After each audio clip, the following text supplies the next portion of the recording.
उत्तराखंड दृष्टि में आपका फिर से स्वागत है एक नए सेशन के साथ। तो आज का सेशन हमारा बहुत ही महत्वपूर्ण रहने वाला है। तो आज के सेशन में हमने लिया है बीपीडीओ का जो एग्ज़ाम हुआ था 31 दिसंबर का।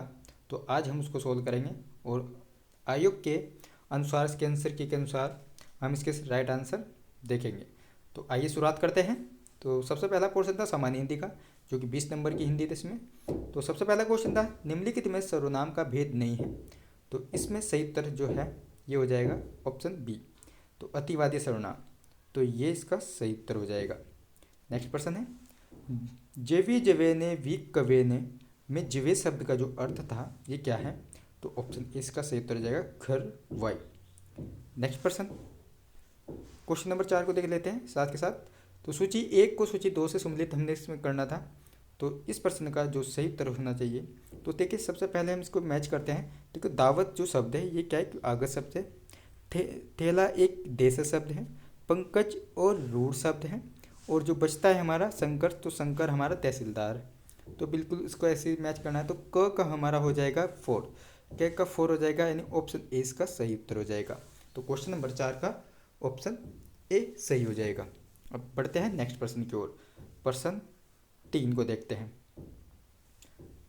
सूची 1 को सूची 2 से हमें इसमें भी सम्मिलित करना था। तो इसके अनुसार हमें इसमें जो मैचिंग है, इसका जो राइट आंसर है आयोग के द्वारा, तो ये इसका राइट आंसर हो जाएगा प्रश्न नंबर 3 का ऑप्शन ए। ऑप्शन ए इसका सही उत्तर हो जाएगा। नेक्स्ट प्रश्न की ओर बढ़ते हैं। प्रश्न नंबर 5 को देख लेते हैं साथ के साथ। सूची इसमें भी हमें सूची 1 को सूची 2 से सम्मिलित करना था। तो इसमें सबसे पहले मैचिंग करते हैं। देखो न करने योग्य अकर्ण्य, पहले का तीसरा, तो पहले का तीसरा यानी क का तीसरा ऑप्शन 20 में सही हो जाएगा। नेक्स्ट प्रश्न की ओर बढ़ते हैं। तो नेक्स्ट प्रश्न है हमारा प्रश्न नंबर 6। रेडियो की भाषा का स्वरूप ये दृश्य रूप होता है या दृश्य श्रव्य दोनों, या मुख अश्रव्य रूप, या फिर श्रव्य रूप। तो इस प्रश्न का सही उत्तर हो जाएगा ऑप्शन डी। तो रेडियो भाषा का जो स्वरूप होता है ओनली श्रव्य होता है, उसको केवल सुना जा सकता है। नेक्स्ट प्रश्न है देवनागरी के अतिरिक्त हिंदी भाषा लिखी जाती है। तो ये कैथी और महाजनी दोनों में लिखी जाती है। तो प्रश्न नंबर 7 का ऑप्शन सी सही हो जाएगा। नेक्स्ट प्रश्न है हमारा प्रश्न नंबर 10 देखते हैं। अनु प्लस ईषण अन्वेषण, इसमें हमें बतानी थी किस प्रकार की संधि का प्रयोग हुआ है। तो यण संधि का इसमें प्रयोग किया गया है। ऑप्शन ए इसका सही उत्तर हो जाएगा। प्रश्न नंबर 11 था जौनसार में स्थानीय ज्योतिष की भाषा जिस पुस्तक में लिखी गई है उसे कहते हैं। तो सांचो या बगोइस को बोलते हैं। ऑप्शन 20 का सही उत्तर हो जाएगा। नेक्स्ट प्रश्न की ओर बढ़ते हैं। तो नेक्स्ट प्रश्न है निम्नलिखित में से सही युग्म छांटना था। इसमें अंतस्थ व्यंजन ल है, बिल्कुल सही है। ऑप्शन ए इसका सही उत्तर हो जाएगा। प्रश्न नंबर 9 को देखते हैं। सूची 1 और सूची 2 को फिर से सम्मिलित करना था। तो इसमें हमें सिर्फ क्या राहुल घर जा रहा है प्रश्नवाचक से मिला लो, और ग का फर्स्ट हो जाएगा। और ग का फर्स्ट इसमें केवल एक ही ऑप्शन में है, ग का फर्स्ट, यानी ऑप्शन डी। तो ऑप्शन डी इसका सही उत्तर हो जाएगा। नेक्स्ट प्रश्न की ओर बढ़ते हैं। तो नेक्स्ट प्रश्न है प्रश्न नंबर 12। प्रश्न नंबर 12 है खग मर्ग है मधुकर श्रेणी तुम देखी सीता मृग नैनी। तो इस पद्यांश में हमें बताना था अलंकार कौन सा है। तो ऑप्शन ए इसका सही हो जाएगा। मानवीकरण अलंकार का इसमें प्रयोग किया गया है। कुमाऊनी भाषा में औन किसे कहते हैं। तो ये इसे बोलते हैं पहले को। प्रश्न नंबर 14 बतुआ भटा सेमी क्या है। तो ये क्या है, एक वनस्पति है। ऑप्शन 20 का सही उत्तर हो जाएगा। नेक्स्ट प्रश्न की ओर बढ़ते हैं। प्रश्न नंबर 15 है जिक्कल कामची उड़याली का अर्थ हमें इसमें बताना था। तो ये आखिरकार है क्या है। तो ये है उत्तराखंड की भाषाओं का व्यवहारिक शब्दकोश है। नेक्स्ट प्रश्न है निम्नलिखित में कौन सा कथन असत्य है। तो इसमें कौन सा कथन असत्य हो जाएगा। ऑप्शन डी चट्टान का अर्थ अतिवृष्टि नहीं होता है। ऑप्शन डी इसका सही उत्तर हो जाएगा। पराई वस्तु को दिखाव में कष्ट होने की स्थिति कौन सी लोकोक्ति प्रकट करती है। तो ऑप्शन 20 का सही हो जाएगा। बिराना सोनांग नाक दुखोणु, ऑप्शन 20 का सही उत्तर हो जाएगा। नेक्स्ट प्रश्न की ओर बढ़ते हैं। तो नेक्स्ट प्रश्न है प्रश्न नंबर 16। आंखन है आंसू ऊनी घुनन है जैके ऊनी, इस लोकोक्ति का सही अर्थ क्या हो जाएगा। तो इस लोकोक्ति का सही हो जाएगा प्रश्न नंबर 16 का ऑप्शन सी सही हो जाएगा। जनों को सहानुभूति होती है और दूसरों को नहीं। तो प्रश्न नंबर 16 का ऑप्शन सी सही हो जाएगा। प्रश्न नंबर 20 को देखते हैं। गढ़वाली शब्द उड़वार का शब्द कौन सा उपयुक्त यानी कि सही इसमें गढ़वाली शब्द उड़वार के संबंध में निम्नलिखित में कौन सा तथ्य उपयुक्त इसमें है? तो प्रश्न नंबर 20 का ऑप्शन सी सही हो जाएगा। अब देखिए इसमें कौन कौन सा है, तो इसके ऑप्शन देख लेते हैं। तो सबसे पहले ऑप्शन है इसमें ऑप्शन सी, पहला, दूसरा और चौथा, यानी कि ये हो जाएगा ऑप्शन सी इसका सही उत्तर हो जाएगा। यानी ये गढ़वाल की जजमानी प्रथा है, बिल्कुल सही है। और ये इसका संबंध प्रत्येक फसल के अनाज से है। और पुरोहित, लोहार, रुड़िया और ढोलक वादक को कार्य के बदले अन्न दिया जाता है। तो ये ऑप्शन सी इसका सही उत्तर हो जाएगा। नेक्स्ट प्रश्न की ओर बढ़ते हैं। तो नेक्स्ट प्रश्न है, निम्नलिखित युग में कौन सा शब्द विलोम नहीं है? तो कौन सा शब्द विलोम नहीं है? आस और पास एक विलोम शब्द नहीं है। नेक्स्ट प्रश्न की ओर बढ़ते हैं। तो नेक्स्ट प्रश्न है प्रश्न नंबर 21। अब देखिए, अब यहाँ से स्टार्टिंग हो जाती है सामान्य ज्ञान, सामान्य अध्ययन। तो पहला प्रश्न था, निम्नलिखित में कौन सी कमेटी को कर सुधारने के लिए बनाया गया था? तो किसको बनाया गया था कर सुधारने के लिए? तो ये थे चेलिया कमेटी को। नेक्स्ट प्रश्न की ओर बढ़ते हैं। निम्नलिखित में कौन सा इंटरनेट प्रोटोकॉल आईपी वैध संस्करण नहीं है, एक वैलिड एडिशन नहीं है? ऑप्शन ए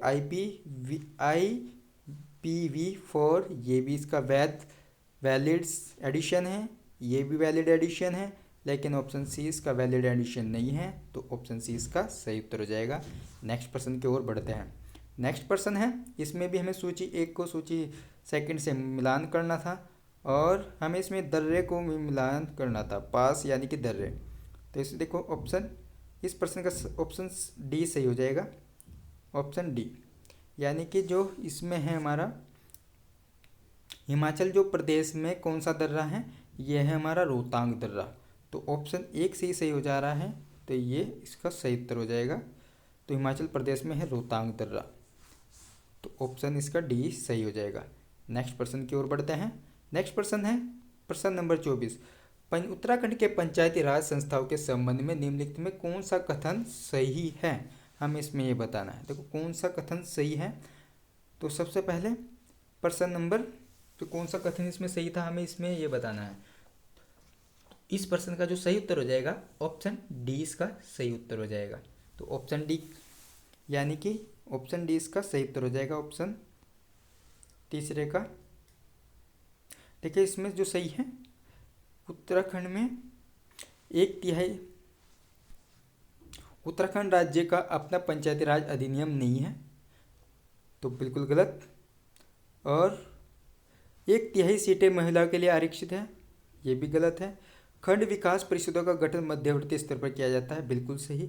और खंड विकास अधिकारी खंड विकास परिषद यानी क्षेत्र पंचायत के सचिव के रूप में इसका कार्य करता है। यानी 3 और 4 ये दोनों ही सही है, यानी इसका ऑप्शन डी इसका सही हो जाएगा, 3 और 4।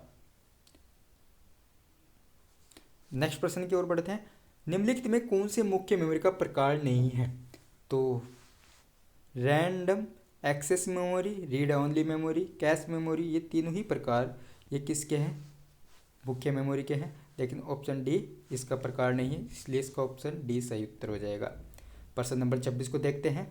कथन दिया है, फर्स्ट कथन जो है, दीनदयाल उपाध्याय ग्रामीण कौशल योजना बाजार प्रेरित रोजगार से जुड़ा हुआ ग्रामीण युवाओं को के लिए कौशल प्रवर्धक कार्यक्रम है। कथन 2 है, ये कार्यक्रम ग्रामीण निर्धन परिवारों के 15 से 25 वर्ष के युवा पर केंद्रित है। कथन 3 है, अभ्यर्थियों के पूर्ण सामाजिक समावेशन को सूचित किया गया है। तो इसके ऑप्शन देख लेते हैं। तो इसके ऑप्शन है, इस कथनों में कौन सा कथन हमें सही है ये बताना है। तो पहला है केवल पहला और दूसरा, तो इस प्रश्न का सही उत्तर हो जाएगा ऑप्शन बी, यानी केवल पहला और तीसरा।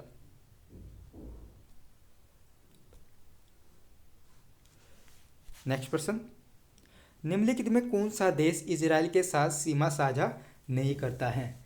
तो ऑप्शन इसका हो जाएगा डी, ईरान। नेक्स्ट प्रश्न की ओर बढ़ते हैं। निम्नलिखित में कौन सा युग्म सही सुमेलित नहीं है? कौन सा हमें इसमें सुमेलित करना है कि कौन सा सही सुमेलित इसमें नहीं किया गया है।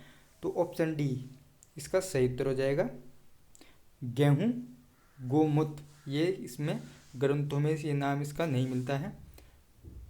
प्रश्न नंबर 29, सितंबर 2023 में नई दिल्ली में आयोजित G20 के 18वें शिखर सम्मेलन में किस देश के परिसंघ G20 के स्थायी सदस्य बनाया गया था?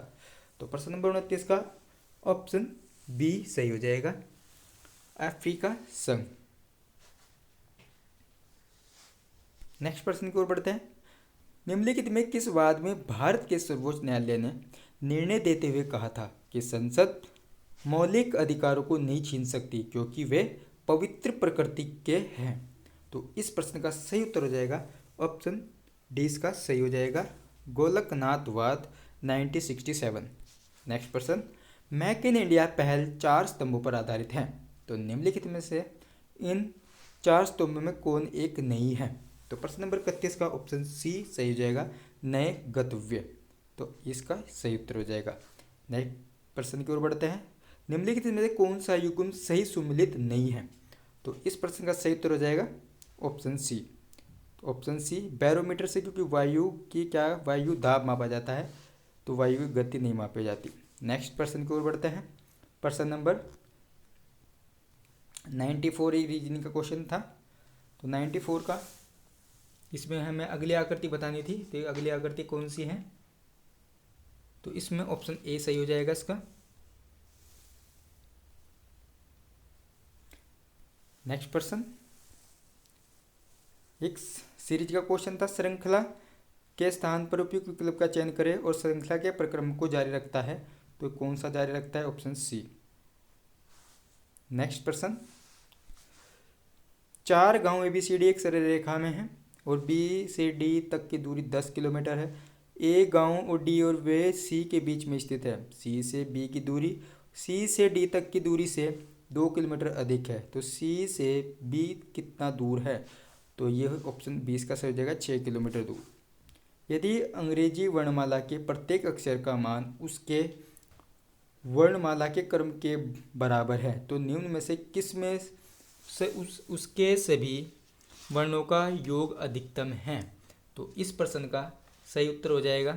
तो इसमें हमें बताना था, पहला ऑप्शन था मैथ, दूसरा option status and Hindi civil. तो इस प्रश्न का सही उत्तर हो जाएगा बी। नेक्स्ट प्रश्न की ओर बढ़ते हैं। इसमें हमें वर्गों की संख्या बतानी थी, वर्गों की संख्या कितनी है? तो इसमें वर्गों की संख्या है 11। ऑप्शन 20 का सही उत्तर हो जाएगा। नेक्स्ट प्रश्न, इसमें हमें बताना था वाटर इमेज, तो इसकी जो वाटर इमेज बनेगी, तो प्रश्न नंबर 99 का ऑप्शन ए सही हो जाएगा। नेक्स्ट, एक महिला का परिचय कराते हुए राम ने कहा कि वह मेरी दादी की इकलौती संतान की पुत्री है, तो महिला का राम से क्या संबंध हो जाएगा? यानी कि उसकी क्या बहन हो जाएगी। नेक्स्ट प्रश्न नंबर 33, तो रीजनिंग का पोर्शन खत्म हो चुका है। तो निम्नलिखित कथनों को पढ़ें।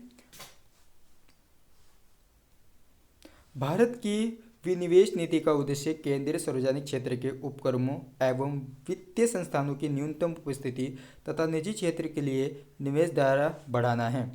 भारत की विनिवेश नीति का उद्देश्य विनिवेश से प्राप्त धनराशि को जुटाकर उसे सामाजिक क्षेत्र एवं विकास संबंधी कार्यक्रमों में लगाया जाना है। तो हम बताना था उपरोक्त कथनों में कौन सा कथन सही है? तो कौन सा कथन इसमें सही है, हमें इसका आंसर देना है। तो केवल कथन 1 सही है, या फिर ऑप्शन बी केवल कथन 2 सही है, या फिर दोनों कथन गलत है? तो इस प्रश्न का सही उत्तर हो जाएगा ऑप्शन डी, दोनों कथन सही है। तो दोनों कथन क्या है? सही। नेक्स्ट प्रश्न की ओर बढ़ते हैं। MS वर्ड में एक बार में पूरे शब्द को डिलीट करना है और इसके लिए कुंजी का प्रयोग किया जाता है, तो ऑप्शन डी इसका सही उत्तर हो जाएगा। नेक्स्ट प्रश्न की ओर बढ़ते हैं। तो प्रश्न नंबर 34 का ऑप्शन डी सही हो जाएगा। प्रश्न नंबर 35, तो प्रश्न नंबर 35 में इस प्रश्न का सही उत्तर हो जाएगा ऑप्शन बी, यानी कि जो बजट होता है, तो बजट ये एक क्या है? वार्षिक वित्तीय कथन है। और नाबार्ड है जो, ये एक क्या है, SHG बैंक संबंधित कार्यक्रम है। तो ऑप्शन 20 का सही उत्तर हो जाएगा। नेक्स्ट प्रश्न, मितविलास प्रहसन नामक प्रसिद्ध कृति के लेखक थे। तो प्रश्न नंबर 36, इस ऑप्शन सी सही हो जाएगा, महेंद्र वर्मन। महेंद्र वर्मन, ऑप्शन सी इसका सही उत्तर हो जाएगा। उत्तर भारत के अधिकांश भाग को अपने अधीन कर किसने शिलादित्य की पदवी को धारण किया। तो प्रश्न नंबर 37, तो प्रश्न नंबर 37 का ऑप्शन बी सही हो जाएगा, किसने, हर्षवर्धन ने। नेक्स्ट प्रश्न की ओर बढ़ते हैं। निम्नलिखित में से किसे दक्षिण भारत का मैनचेस्टर कहा जाता है। तो ये कहा जाता है कोयम्बटूर को। ऑप्शन ए इसका सही उत्तर हो जाएगा। नेक्स्ट, उस साइबर हमले की पहचान करें जिसमें हमलावर सिस्टम पर हावी होने का प्रयास करते हैं और किसी वेबसाइट या नेटवर्क संसाधन पर अत्यधिक अनुरोध भरकर कुछ वैध या सभी वैध अनुरोधों को पूरा करने से रोकते हैं। तो ऑप्शन 20 का सही हो जाएगा, डिनियल ऑफ सर्विसेज। नेक्स्ट प्रश्न की ओर बढ़ते हैं। प्रश्न नंबर 40, इसमें मैच करना था प्रश्न नंबर 40 में। तो प्रश्न नंबर 40 का ऑप्शन सी सही हो जाएगा। ये हो जाएगा प्रश्न नंबर 40 का ऑप्शन सी। नेक्स्ट, कथन एक राजकोषीय नीति में सरकार राजस्व संग्रहण तथा व्यय का प्रयोग अर्थव्यवस्था को प्रभावित करने के लिए किया जाता है। कथन सेकंड है, आय व्यय और पूंजीगत व्यय दोनों मौद्रिक नीति की विषय वस्तु है। इसमें कथन कौन से सही है, इसका आंसर देना है। तो प्रश्न नंबर 41 का ऑप्शन ए सही हो जाएगा, केवल कथन एक सही है। तो इसमें केवल एक कथन सही है, यानी कि राजकीय नीति में सरकारी राजस्व संग्रहण और व्यय का प्रयोग अर्थव्यवस्था को प्रभावित करने के लिए किया जाता है। नेक्स्ट प्रश्न की ओर बढ़ते हैं। प्रश्न नंबर है 42, भारत के उड़ीसा में आयोजित